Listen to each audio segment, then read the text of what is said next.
आज आपल्याला FC electrical machine मधलं 15वे प्रॅक्टिकल आहे.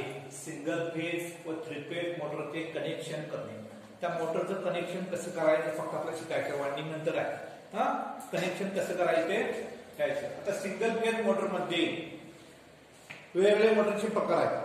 वेगवेगळ्या मोटरचे प्रकार आहेत. आता एक मोटर आपण बघायचं. आता capacitor start motor, capacitor run motor, stator motor आणि इन्व्हर्टर मोटर, 3 प्रकारचे मोटर घेतले आहेत. आणि त्यानंतर 3 फेज मोटर, त्यानंतर 3 फेज मोटर. आता सिंगल फेज मोटर आहे. सिंगल फेज, आता सिंगल फेज म्हणजे किती आहे?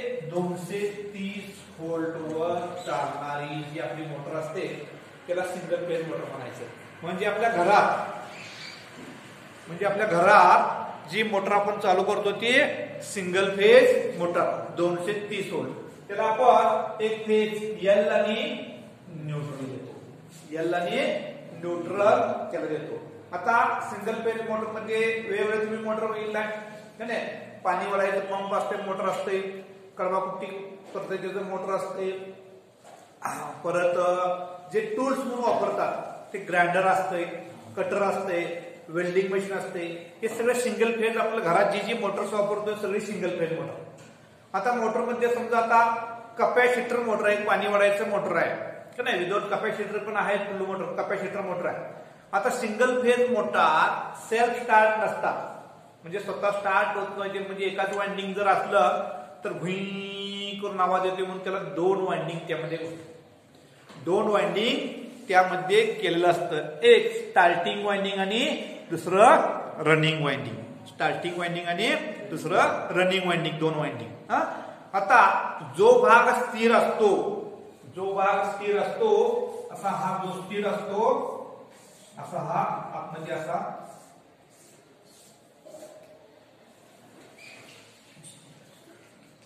त्याला म्हणायचं स्टेटर. त्याला म्हणायचं स्टेटर असा स्थिर असतो.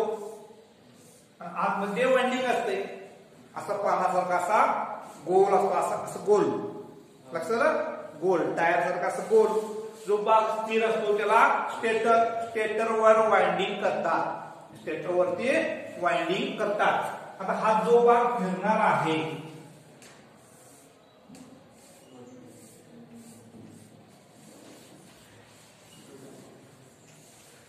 त्याला म्हणायचं रोटर. त्याला काय म्हणायचं? रोटर. आता रोटर मध्ये जो भाग स्थिर आहे त्याला स्टेटर कळलं. स्टेटरवरती वाइंडिंग करतात, आतमध्ये वाइंडिंग करून त्या ठिकाणी कनेक्शन काढतात बाहेरच्या टर्मिनलला. त्यात रोटरला कनेक्शन देत नाही आहे. रोटरला कनेक्शन देत नाही, ते फिरते त्या ठिकाणी रोटर. पण रोटर काय असतंय? अशा हा खाचा असतात आडव्या, त्यामध्ये अल्युमिनियम किंवा कॉपरचा रस ओतून बाहेरचे रिंग शॉर्ट केलेले असते. ते पिंजऱ्यासारखं दिसते, असं पिंजरा खरू तर असते नाही, असं रेस ओढल्यासारखं. म्हणून त्याला स्क्विरल केज. त्याला काय म्हणायचं? Squirrel cage rotor. त्याला काय म्हणायचं? Squirrel cage rotor. 2 प्रकार आहेत, एक वाउंड आणि स्क्विरल केज. त्यामध्ये सगळं स्क्विरल केज रोटर वापरतात. लक्षात आलं? स्टेटर लक्षात आलं, रोटर लक्षात आलं. आता वाइंडिंग बघायचं. ह्यामध्ये 2 वाइंडिंग असतात. त्यामध्ये 2 वाइंडिंग असतात. कुठलं? एक स्टार्टिंग वाइंडिंग, दुसरं कुठला? Running winding. आता वरच्या बाजूला जे वाइंडिंग असतंय ते स्टार्टिंग वाइंडिंग, आतल्या बाजूला वाइंडिंग असेल ते रनिंग वाइंडिंग. समजा हे जे 4 कॉइल असतील तर त्याचेही 4 कॉइल्स असतात. हे जे 4 कॉइल असेल तर त्याचे काय असतात? 4 कॉइल्स असतात. आता आपण बघितलं हे हा एक कॉइल, हा दुसरा, हा तिसरा आणि हा चौथा. असं एन-एस म्हणजे रोटिंग वाइंडिंग फिरवायला त्या ठिकाणी बरं पडते. आता ह्याचा हा स्टार्ट आहे आणि ह्याचा हा एंड आहे. ह्याचा हा स्टार्ट आहे, ह्याचा हा एंड आहे, ह्याचा हा स्टार्ट आहे, ह्याचा हा एंड आहे, ह्याचा हा स्टार्ट आहे आणि ह्याचा हा एंड आहे. असं एक स्टार्टिंगचं वाइंडिंग आणि दुसरं रनिंगचं वाइंडिंग का नाही? आता इथं हे स्टार्ट आहे, इथं एंडला हा एंड इथं जोडायचा, हा स्टार्टला काय करायचं? इथं जोडायचा. त्या ठिकाणी हा इथं काय आहे? एंड आहे, इथं जोडायचा आणि हा स्टार्ट. हे 2 बाहेर आले, ही 2 बाहेर आली. म्हणजे असं हे 2 बाहेर येतात. हे वाइंडिंग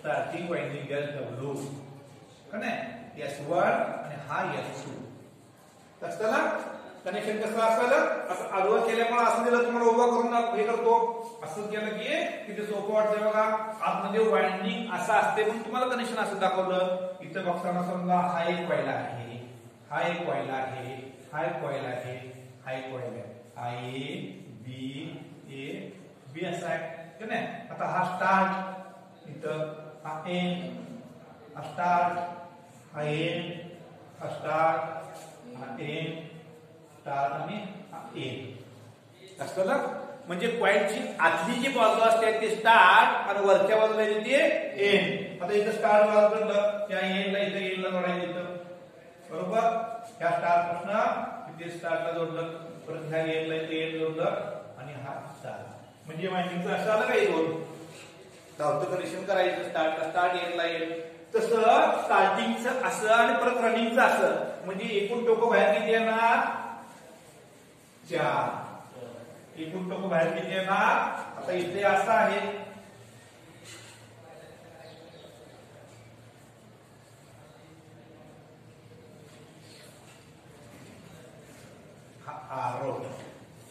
हा आरोट आता हे स्टार्टिंग वाइंडिंग आणि हे रनिंग वाइंडिंग RW R1 आणि R2 लक्षात त्यामध्ये दोन वाइंडिंग असतात टोकन बाहेर किती निघाली 4 स्टार्टिंग वाइंडिंगची 2 टोकं रनिंग वाइंडिंगची 2 टोकं त्याला रोटरला सप्लाय दिलेला नाही टोकं बाहेर यायचं काम नाही ते लक्षात आलं 4 टोकं बाहेर आपल्या घरात सप्लाय किती असतोय 2 वायर असतात एक N आणि N आता याला कॅपॅसिटर असतं नाही आता हे फिरणार आहे नाही आता कॅपॅसिटर जोडायचं आहे आज कसं जोडतोय की कनेक्शन करायचं आहे आता इथं काय करायचं स्टार्टिंग आणि S1 आणि S2 R1 आणि R2 हे दोन्हीचे कुठले हे दोन्ही टोक किंवा ही दोन्ही टोक एक केलं शेवटचं ते दोन एक केलं हा झाला कॉमन टोक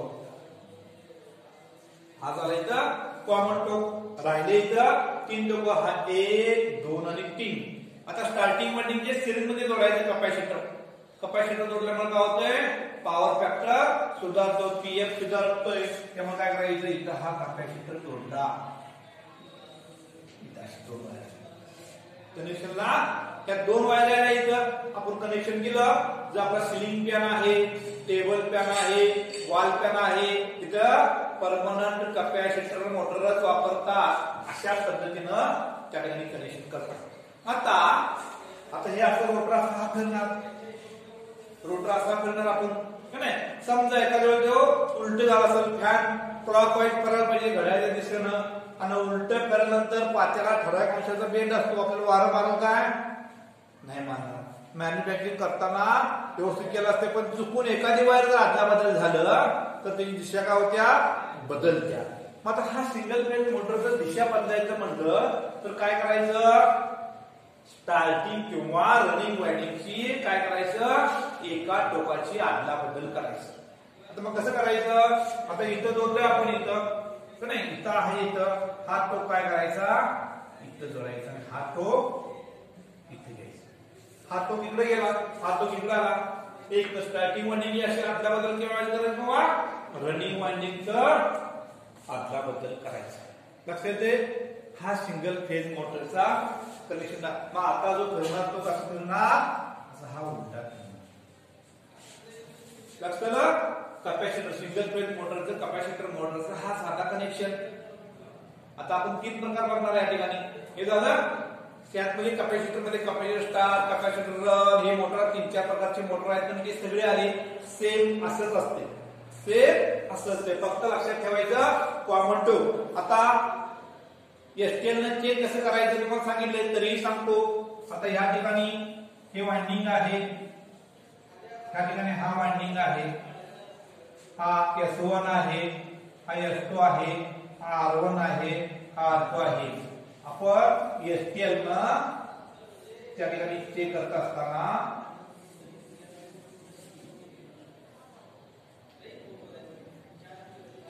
आता 100 वॅटचं बल्ब लावलं ठीक नाही या ठिकाणी हा बोर्ड आहे ह्या वाइंडिंगला आणि ह्या वाइंडिंगला इथं लावल्यानंतर ह्याचा विरोध कमी असतो, त्यामुळे दिवा काय पडतोय, थोडा फुल पेटतो रनिंग वायंडिंगचा. स्टार्टिंग मध्ये इथं काढलं, स्टार्टिंग वायंडिंगला जोडलं दोन टोकं, तर ह्याचा विरोध जास्त असतो, त्यामुळे ह्याच्यापेक्षा थोडा तो बल्ब डिम पेटणार. आपण स्टार्टिंग वायंडिंग म्हणायचं, त्यानंतर हा रनिंग वायंडिंग म्हणायचं. आता कॉमन टोक ओळखायचा आहे का नाही, तर कॉमन टोक कसं ओळखायचं, आता इथं आहे आपण जोडलेला आहे का नाही, तर त्या ठिकाणी आपण इथं एसटीएल आहे, हा एसटीएल आहे.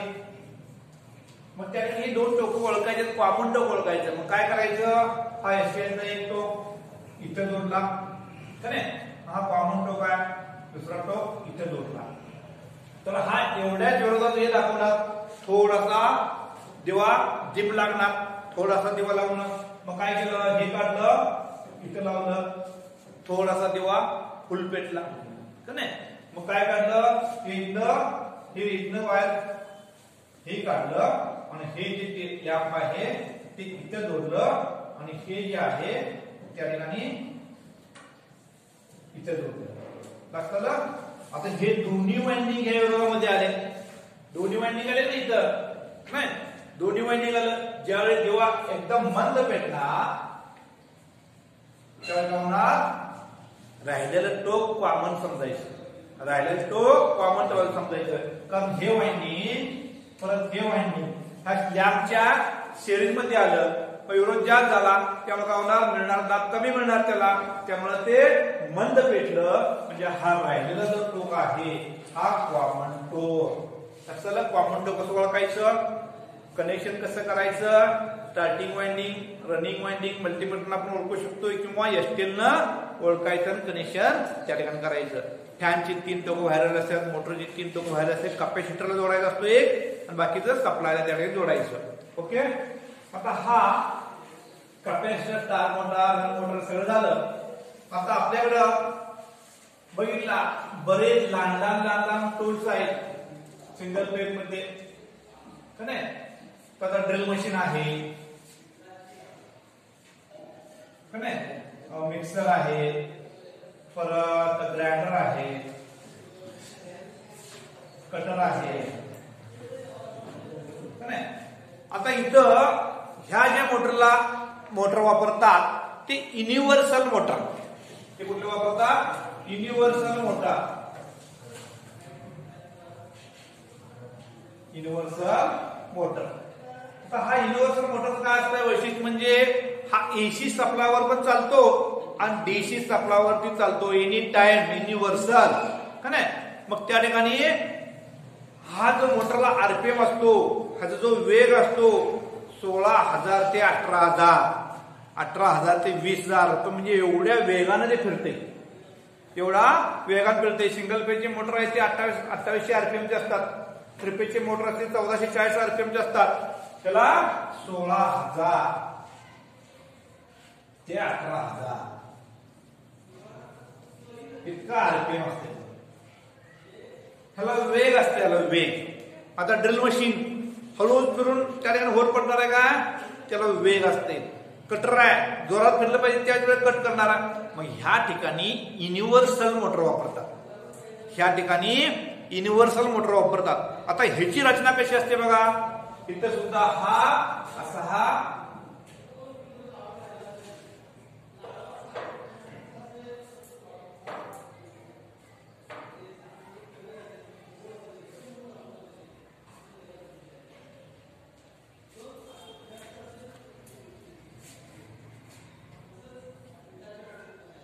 आता इथं ह्याच्यावर असं वायंडिंग, पोल शूच्या वरती वायंडिंग केलं असतं, ह्याच्यावरती वायंडिंग केलं असतंय, ह्याच्यावरती कॉइल गुंडाळ असतात, ह्याच्यावरती वायंडिंग केलं असतंय. हे कॉइल अशी आणि इकडे एक कॉइल.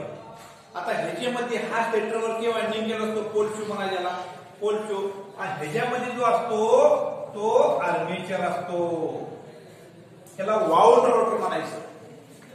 मागाशी रोटर म्हणला तो स्क्विरल केज रोटर, आता ह्या रोटरला म्हणायचं तो वाउंड रोटर, म्हणजे ह्याच्यावरती वाइंडिंग केलं असतं. आता आर्मेचर जो असतो हा आर्मेचर, वरच्या बाजूला इथं हा कॉम्युटेटर असतो, त्या ठिकाणी सगळं असं वाइंडिंग केलं असते.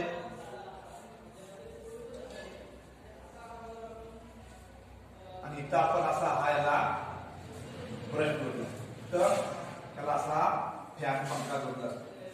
आता हा झाला आर्मेचर. मग दाखवतो तो रोटर, हा झाला आर्मेचर. आर्मेचरला सप्लाय देतात डीसी मोटर मध्ये आणि युनिव्हर्सल मोटर मध्ये आर्मेचर वापरतात. तर आर्मेचरला ह्या ब्रशच्या साह्याने सप्लाय द्यायचा. इथं ए आणि हे जे जोडले दोन कानासारखे दिसतात त्याला ब्रश म्हणायचं.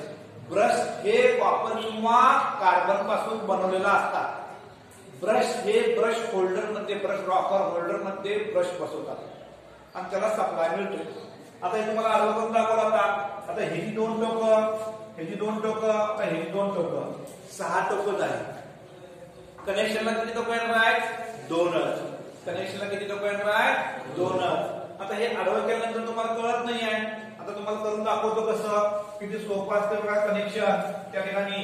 आता युनिव्हर्सल मोटर आहे, युनिव्हर्सल मोटर, हे एक वाइंडिंग आणि हा एक वाइंडिंग, मध्ये जो आहे तो आर्मेचर. चला, मध्ये जो आहे तो आर्मेचर. हे फील्ड वाइंडिंग F1, F2, हा F1, F2, आता हा A1 आणि हा A2. आता फील्ड वाइंडिंगला F म्हणायचं आणि इथं आर्मेचरला A1 आणि A2 म्हणायचं. आता बघा कसं आहे, त्या ठिकाणी कनेक्शन करताना काय करायचं, हे जे वाइंडिंग आहे हे वाइंडिंग असं, हे वाइंडिंग काय झालं, असं झालं. तर त्या ठिकाणी आता उभं करताना कसं बघायचं बघा, हे वाइंडिंग असं आहे, इथं हा आर्मेचर आहे, आर्मेचरला असा हा आणि हे इथं फील्ड वाइंडिंग आहे. लक्षात आलं?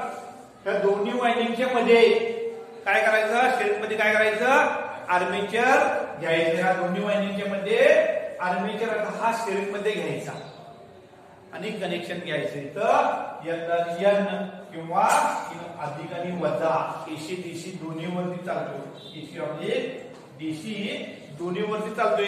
असं क्रॉस केलं तर तुम्हाला कळतंय.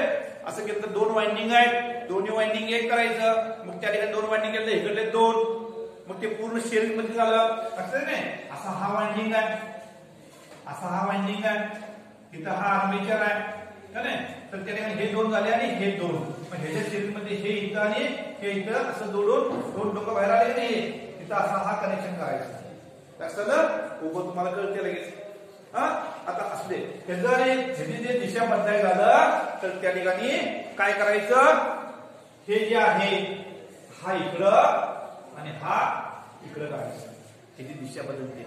आर्मेचर किंवा फील्डची टोकाची आदला बदल करायचं. समजा इथं फील्ड करता नाही आलं तर त्या ठिकाणी काय करायचं, हा आर्मेचर इकडचा आणि हा आर्मेचर इथं असा करायचं. काय होईल, आपोआप त्याची दिशा हे बदलेल, आपोआप ती दिशा बदलेल.